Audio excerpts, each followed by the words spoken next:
Hello friends, आप जुड़ चुके हैं फियर फ्लिक्स नॉक्टर्ना से, जहां अंधेरा बस एक साया नहीं, एक सच्चाई है। यह हर कहानी सिर्फ डराने के लिए नहीं, आगाह करने के लिए होती है, क्योंकि जब नींद टूटती है तो अक्सर कोई साया पास खड़ा होता है, बस हमें दिखता नहीं। आज की कहानी एक ऐसे रहस्य की है जो राजस्थान के बूंदी जिले में सालों से दबी हुई है। एक छतरी जो सिर्फ बारिश से नहीं बचाती, वो छतरी आत्माओं को कैद भी करती है। वो जगह जहां जाने के बाद कोई इंसान पहले जैसा नहीं रहता, क्योंकि वहां मिलती है छतरी वाली चुड़ैल। तो लाइट बंद कर दीजिए, हेडफोन लगाइए, क्योंकि जो आप आज सुनने वाले हैं वो हो सकता है आपके साथ भी हो चुका हो, बस आपने कभी महसूस नहीं किया। चलो शुरू करते हैं आज की कहानी, छतरी वाली चुड़ैल। साल 2018 की बात है। राजस्थान के बूंदी जिले का एक छोटा, शांत लेकिन रहस्य से भरा गांव अपनी पुरानी हवेलियों, वीरान जंगलों और डरावनी कहानियों के लिए जाना जाता था। गर्मी की छुट्टियों में 22 साल का अंकुर, जो कोटा में मेडिकल की तैयारी कर रहा था, अपने पुराने गांव आया था। गांव की गलियां बचपन की यादों से भरी थीं, लेकिन इस बार कुछ अलग था। जैसे ही रात होती, हवा में सिहरन सी दौड़ने लगती। लोग जल्दी जल्दी अपने घरों में घुस जाते और दरवाजों को अंदर से बंद कर लेते।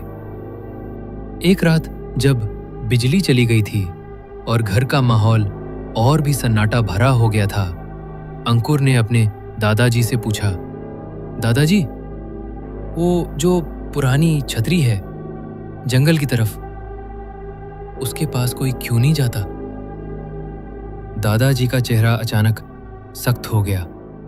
उन्होंने गहरी सांस ली और धीमी आवाज में बोले, उस छतरी के नीचे एक औरत को जिंदा जला दिया गया था बेटा, और तब से वो छतरी सिर्फ छांव नहीं देती, वो आत्माएं कैद करती है, और जो वहां गया वो या तो लौटा ही नहीं या फिर वैसा नहीं लौटा।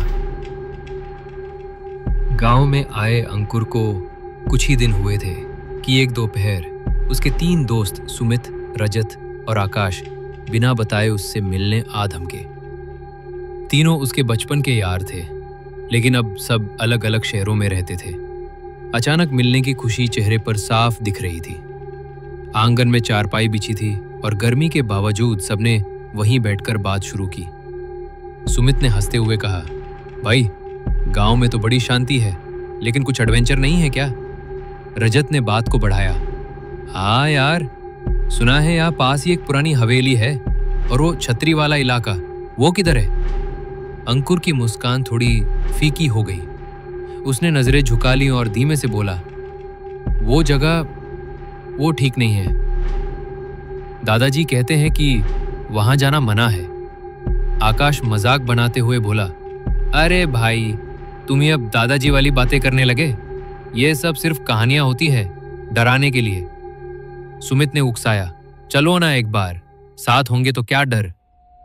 अंकुर अंदर से थोड़ा डरा हुआ था, लेकिन इतने दिनों बाद दोस्तों का जोश और साथ देखकर वो ना नहीं कर पाया। शाम होते ही सब बाइक लेकर निकल पड़े। गर्म हवाएं अब ठंडी सी लगने लगी थी। रास्ते में काले बादल धीरे धीरे आसमान को घेरने लगे थे, जैसे कोई पर्दा उतर रहा हो। जैसे ही वे गांव की सीमा पार कर रहे थे, एक पुरानी पीपल के पेड़ के नीचे एक बूढ़ी औरत बैठी थी। उसकी आंखें धसी हुई थी और चेहरा पीला पड़ गया था, जैसे कई दिनों से धूप ना देखी हो। उसने हाथ उठाकर उन्हें रोका।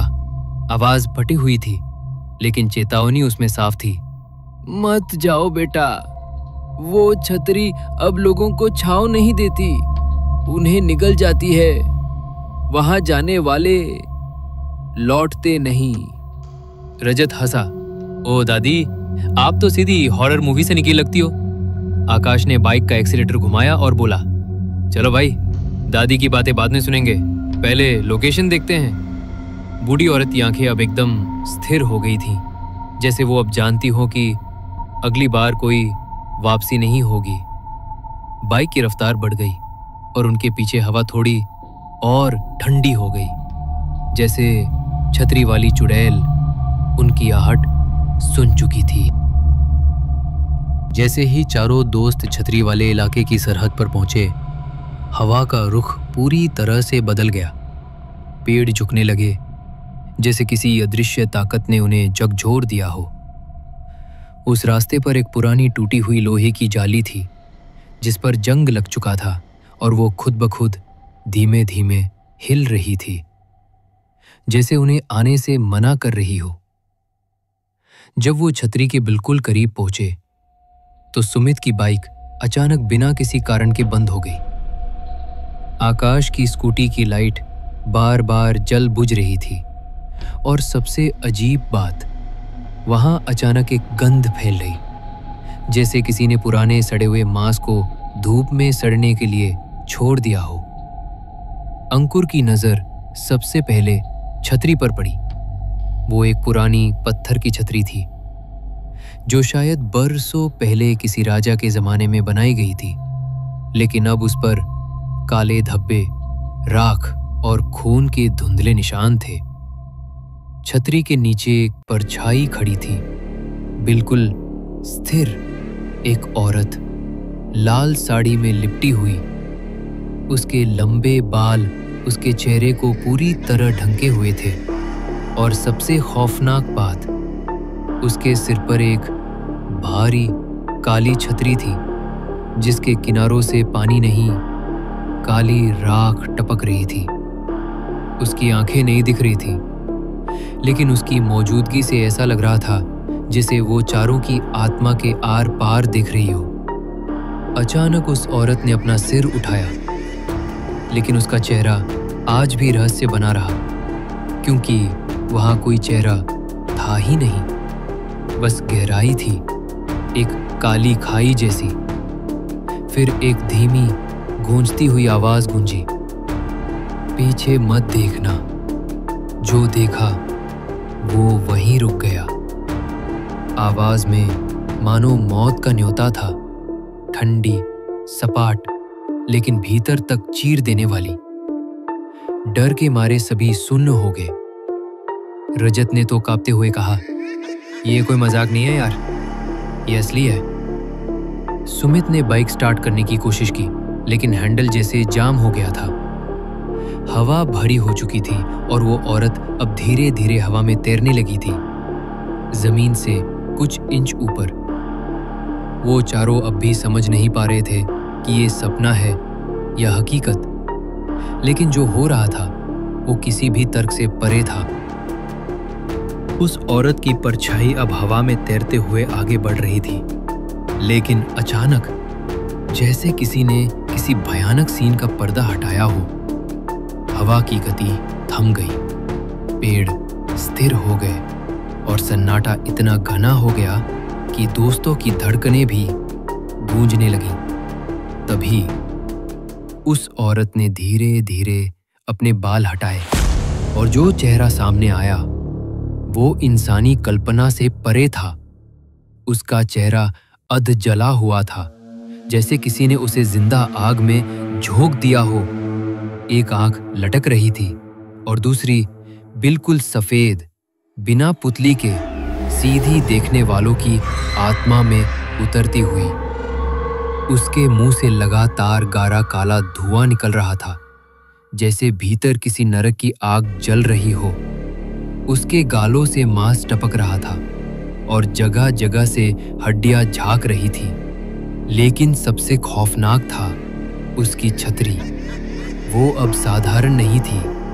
उसके किनारों से जली हुई उंगलियां लटक रही थी, जैसे कई आत्माओं को उसने कैद कर रखा हो। हर बार जब वो छतरी हिलती थी, किसी के चीखने की आवाज आती थी, दर्द से, तड़प से, मानो किसी की रूह अब भी बाहर निकलने की कोशिश कर रही हो। अब वो औरत हवा में तेजी से घूम रही थी और छतरी की नोकों से जलती हुई राख के साथ साथ लाल खून की बूंदें टपक रही थीं। अंकुर ने डर के मारे पीछे देखा और वही गलती कर दी। तभी वो चुड़ैल उसकी ओर पलटी और उसका मुंह अचानक चौड़ा होकर इंसानी शरीर से 3 गुना बड़ा हो गया। उसके मुंह से एक भयानक आवाज निकली, मुझे मेरी बेटी वापस चाहिए, वरना हर रात कोई ना कोई तुम्हारे जैसा यही रह जाएगा, हमेशा हमेशा। सुमित जोर से चिल्लाया, भागो! लेकिन पैरों में जैसे जान ही नहीं बची थी। एक झटके में दोस्त इधर उधर भाग गए, बिना दिशा देखे, बस जान बचाने की कोशिश में। रजत झाड़ियों में गिर पड़ा, आकाश किसी पेड़ से टकराया और बेहोश हो गया, और सुमित अंधेरे में गायब हो गया। अंकुर अकेला रह गया, एक सूनी जगह पर जहां सिर्फ वो और वो छतरी वाली चुड़ैल थी। वो चुड़ैल अब जमीन पर आकर झुकी और धीरे धीरे रेंगने लगी। उसकी हड्डियों की आवाज जैसे कोई सूखी लकड़ी टूट रही हो जंगल में गूंजने लगी। उसके पैरों की दिशा उल्टी थी, एड़ियां आगे और उंगलियां पीछे। उसने फुफकारते हुए कहा, तेरे खून से मेरी बेटी का नाम लिखूंगी इस छतरी पर, तब मिलेगा मुझे मोक्ष, या फिर तू बनेगा मेरी अगली काली छाया। अंकुर को तभी याद आया, दादी माँ ने बचपन में एक पुराना मंत्र बताया था। कांपते हाथों से उसने आंखें बंद की और बड़बड़ाना शुरू किया, ओम काली महाकाली रक्षा करो भयारी। जैसे ही उसने ये मंत्र दोहराया, चारों ओर की हवा चीख उठी, बिजली आकाश में चमकी और पूरी छतरी जलने लगी। लेकिन चुड़ैल की चीख वो इंसानी नहीं थी, वो ऐसी थी जैसे हजारों रूहें एक साथ चिल्ला रही हो, तू आज बच गया पर अगली बार कोई मंत्र नहीं बचेगा। अचानक एक विस्फोट सा हुआ और सब कुछ शांत हो गया। अगली सुबह की हल्की रोशनी जब जंगल के ऊपरी छोर से टकराई तो गांव वालों को झाड़ियों के बीच एक बेसुध शरीर पड़ा मिला। वो अंकुर था। उसकी आंखें खुली थीं, लेकिन उनमें जीवन का कोई निशान नहीं था। ऐसा लगता था जैसे किसी ने उसकी आत्मा ही खींच ली हो। कपड़े गीले थे, चेहरा मिट्टी से सना हुआ और उसके पूरे शरीर पर राख की परत चिपकी थी, जैसे किसी ने उसे जलती हुई छतरी से घसीटा हो।